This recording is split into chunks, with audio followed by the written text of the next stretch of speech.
देखिए, जो प्रोफेसर रतन लाल को जिस तरह से अनडेमोक्रेटिकली अरेस्ट किया गया है, वो कोई नई बात नहीं। ऐसा हम देखते हैं कि ये जो हमारी स्टेट मशीनरी और स्पेशली जो हमारी सिटिंग गवर्नमेंट है, बीजेपी सरकार है, उसने बार बार इस तरह से जो भी वॉइसेस सोशल जस्टिस के लिए बात करती रही हैं, सामाजिक न्याय के लिए बात कर रही है और मार्जिनलाइज कम्युनिटी यानी हाशियाई वर्गों के बारे में बात करती रही है, उनके ऊपर बार बार इस तरह का टारगेटेड अटैक करना बीजेपी और आरएसएस की पुरानी स्ट्रैटेजी रही है। और उसी सिलसिले के अंदर हम देख रहे हैं कि प्रोफेसर रतन लाल को भी अरेस्ट किया गया है।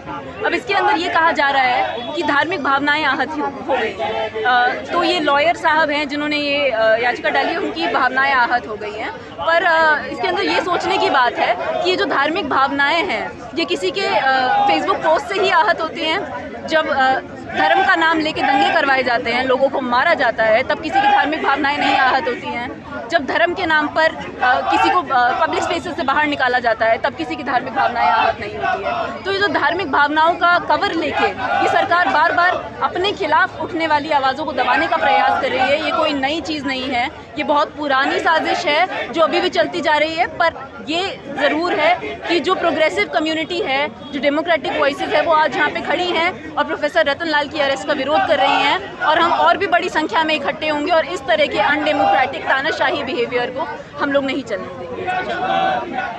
भावनाओं तो ठीक है, लेकिन एक लाइव शो में एक टीवी एंकर और अध्यक्ष बता देते हैं जो फाउंटेन या शिवलिंग है तत्कालीन उसको, इस पर क्या कहेंगे? सिर्फ भावनाओं को भड़कने का कोई उचित नहीं। देखिए, जो हमारे देश का मेन स्ट्रीम मीडिया है, मुख्य धारा की मीडिया है, उसको सरकार का लैपडॉग कहा जा सकता है कि सरकार का लैपडॉग कहा जा सकता है कि सरकार जो भी बोले वो हाँ में हाँ मिलाने के लिए राजी हैं। जो सरकार अपनी ध्रुवीकरण की पॉलिटिक्स को बढ़ाना चाहता है, उसके अंदर वो तरह तरह की नफरती कम्युनल बातें करके, भाषण देके वो इस एजेंडा को आगे बढ़ाने का हर वक्त काम करते हैं। अब इन्हीं मीडिया चैनलों का अगर एक विश्लेषण कर दिया जाए और ये देखा जाए कि ये रोजगार के मुद्दे पे, शिक्षा के मुद्दे पे, स्वास्थ्य के मुद्दे पे, सुरक्षा के मुद्दे पे कितने डिबेट करते हैं, और जब किसी को अराध्य घोषित करना होता है किसी स्ट्रक्चर को, तो कोर्ट का वर्डिक्ट आने से पहले ये लोग अपना वर्डिक्ट ज़रूर दे देते हैं, जिससे जनता के अंदर इस तरह की भ्रांतियाँ फैलती रहे। तो ये जो मीडिया है, इसको भी जो प्रोग्रेसिव जनता है, इस मीडिया के ऊपर सवाल उठाने का ज़रूरत है कि हमारे मूलभूत मुद्दों को दरकिनार करके किस तरह से ये इसी तरह का कम्युनल एजेंडा हमारे बीच में फैलाती है कि हम कभी सजग ना हो।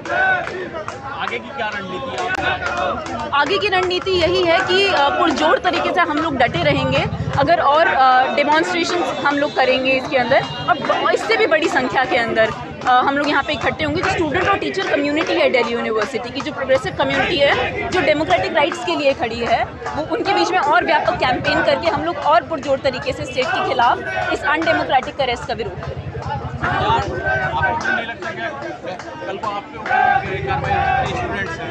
देखिए, जो हमारा विशेषाधिकार होता है वो तब तक ही विशेषाधिकार रहता है जब तक वो और लोगों के पास भी हो। आज प्रोफेसर रतन लाल के ऊपर अटैक हुआ है, कल प्रोफेसर हनी बाबू के ऊपर अटैक हुआ था, उससे पहले प्रोफेसर साई बाबा के ऊपर अटैक हुआ था। और इस तरह से एक एक करके चेरी पिक करके जो भी इनके खिलाफ बात करता है उनके ऊपर ये लोग अटैक कर रहे हैं। तो हमारे लिए और भी ज़रूरी हो जाता है कि हम इससे डरे नहीं और हम साथ में इकट्ठे होकर, एकजुट होकर इसके खिलाफ एक कॉमन स्टैंड लें, एक मजबूत स्टैंड लें, जिससे ये किसी और के साथ होना नॉर्म ना बन जाए। देखिए, मैं उसके समर्थन में हूँ या मैं उसके अगेंस्ट हूँ, ये मुद्दा नहीं है। मुद्दा ये है कि हमारा डेमोक्रेटिक राइट है और फ्रीडम टू एक्सप्रेशन। प्रोफेसर रतन लाल का लोकतांत्रिक अधिकार है कि वो उस तरह का फेसबुक पोस्ट लिखे। मैं उससे इत्तेफाक रखती हूँ या नहीं रखती हूँ, this is beyond the question. ये इस तरह का नैरेटिव बनाया जा रहा है कि आप धार्मिक भावनाएं आहत करने के विरोध में हैं या फिर उसके समर्थन में हैं। हम इस नैरेटिव को रिफ्यूज़ करते हैं। सॉरी, आस्था को ठेस पहुंची। देखिए, आस्था को ठेस पहुंची है, कितने लोगों की आस्था को ठेस पहुंची है, पहले मैं ये जानना चाहती हूँ। क्या व्यापक जनता जो है, मेहनतकश जनता है इस देश की, वो क्या बैठ के डॉक्टर रतन लाल का फेसबुक पोस्ट ही पढ़ती है जो उसकी धार्मिक भावनाएं उससे इतनी आहत हो जाती हैं? इस देश में तरह तरह की चीज़ें होती हैं जिससे लोगों की भावनाएं आहत होती है। मैं आपको बता दूँ, कोरोना लॉकडाउन के अंदर इतने लोग मच्छर मक्खियों की तरह मरने के लिए मजबूर हुए इस व्यवस्था के अंदर, मेरी भी भावनाएं आहत हुई। पर मेरी उन आहत भावनाओं की क्या कोई सुनवाई है इस सरकार के अंदर? इस यूनिवर्सिटी को प्राइवेटाइज किया जा रहा है। इस यूनिवर्सिटी के अंदर पिछले 30 साल से कोई नया कॉलेज नहीं खोला गया है। मेरी भावनाएं आहत होती है। यहाँ पे जनता व्यापक आंदोलन करती है, पर क्या उन भावनाएं आहत होने का कोई भी रिड्रेसल मैकेनिज्म है इस सरकार के अंदर? तो ऐसा क्यों है कि कुछ विशेष अधिकार प्राप्त लोगों की ही भावनाएं आहत होना एक मुद्दा है जिसको एक हफ्ते तक प्राइम टाइम मीडिया के ऊपर डिबेट किया जाएगा? भावनाएं कई तरीकों से आहत होती है। जनता आंदोलन के अंदर आंदोलनरत है, पर उनकी आवाज़ों को दबाया जाता है।